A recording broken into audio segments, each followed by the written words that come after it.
Although Michael Jackson passed away in 2009, he's still making tabloid headlines over a decade later. His memory has lived on through his music, hologram versions of him, and even through the properties he left behind. Drive in and forget about all your problems. You were in Neverland. It was a fantasy. The days were filled with magical childhood adventure experiences. Playing tag, watching movies, eating junk food. Anything you could ever want. Of course, there's the infamous Neverland Ranch, where Michael created his own amusement park, the Holmby Hills mega mansion he spent his final days, and much more. We'll be taking a look at where the legendary Michael Jackson used to call home, even his first LA spot. Do you guys know which house that is? Stay tuned and I'll show you. Michael Jackson was a singer, songwriter, and dancer, dubbed the King of Pop and regarded as one of the most significant cultural figures of the 20th century. Honestly, the man is a legend and will always be considered one of the greatest entertainers in the history of music as well. He popularized crazy dance techniques like the moonwalk. His music has influenced artists across genres, and his contributions to everything from music to fashion and more made Michael a global figure in pop culture for more than 40 years. I could go on and on about the man's accomplishments and awards, but just to sum it up, he's the most awarded artist in the history of popular music. Despite Michael's public controversies later in his career, when he passed away in 2009 from an overdose administered by his personal physician, fans put controversies aside to celebrate Michael as the icon he was.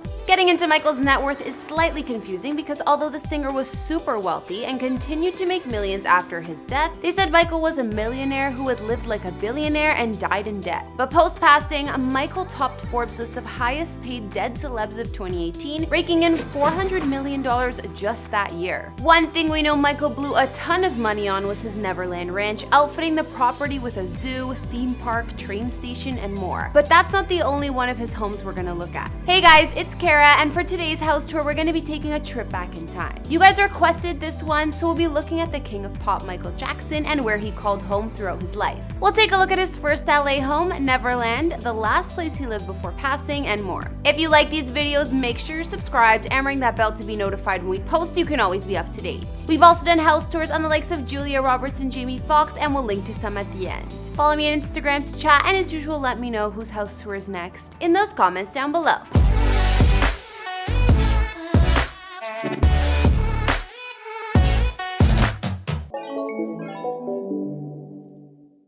Of course, even Michael Jackson had to start somewhere. This wasn't where the Jacksons were born, but it was the first fancy home the family would live in during their climb to success. In 1969, just as the Jackson 5 group was starting to hit it big, Motown founder Berry Gordy rented a house in West Hollywood for the family to live in. At the time, Michael's father had been living in various LA area hotels with Michael's brothers, while Michael spent a month staying with Diana Ross. This home allowed for the family to be brought together. The Mediterranean-style home boasted 2,962 feet of living space with 4 beds and 4 baths, as well as a gorgeous view of Los Angeles. The new living room alone was twice the size of Michael's childhood home back in Indiana. But although they liked their new home, the Jacksons wouldn't stay long. Just after 7 months of moving in, they relocated to another leased home because apparently they would make too much noise with their music. Either way, it was Michael's first experience with a fancy LA home.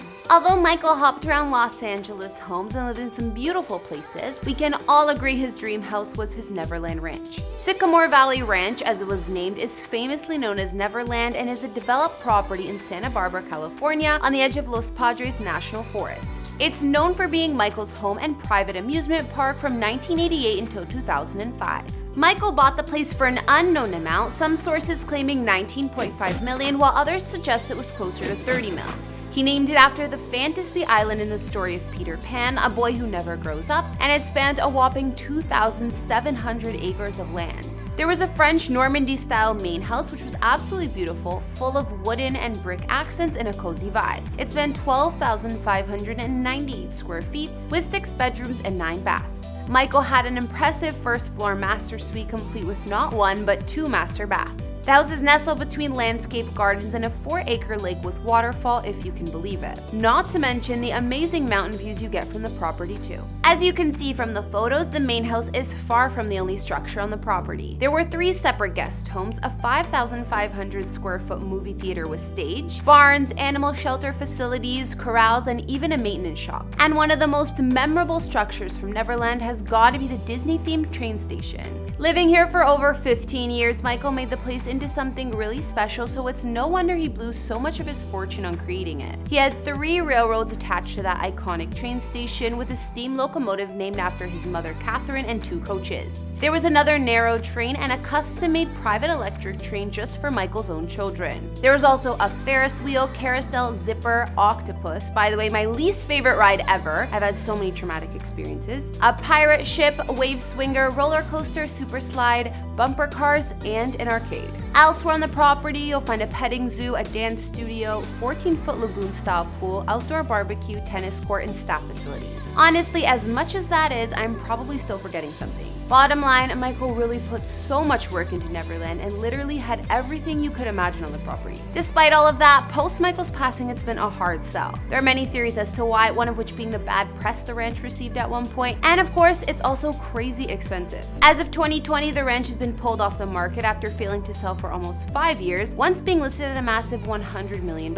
It's currently co-owned by Colony Capital and the estate of Michael Jackson, and is on and off again for sale. It's reported that Colony uses this ranch as an investor retreat and to entertain celebrities. Before we look at the final mansion of Michael Jackson in Los Angeles, he also lived in this Vegas home from 2007 until the year he died, 2009. This has been dubbed the Thrilla Villa, and it's pretty unique inside to say the least. It was one of Michael's last known residences, renting it out for a couple of years with his 3 children. Most recently, it was on the market for $9.5 million. But it's unknown how much the king of pop paid in rent. The Vegas mansion sat on 1.7 acres of land, inside spanning over 16,000 square feet with 7 beds and more than 10 baths. The estate welcomes you with a massive iron gate and cobblestone paved circular driveway. It's decked out in a posh old world design, inside with high ceilings and expansive common areas. A salon features a massive stone fireplace and glass chandelier, while a foyer and bar leads to a courtyard with fountain. The main master suite occupies the entire top floor and still has the original mirrors Michael used to rehearse his famous dances in. Among the many larger-than-life features of the mansion, there's a 2-story, 74-seat medieval chapel with hand-painted sky scene and crown of thorns chandelier. Honestly, I think this home is my fave so far because it reminds me of a castle.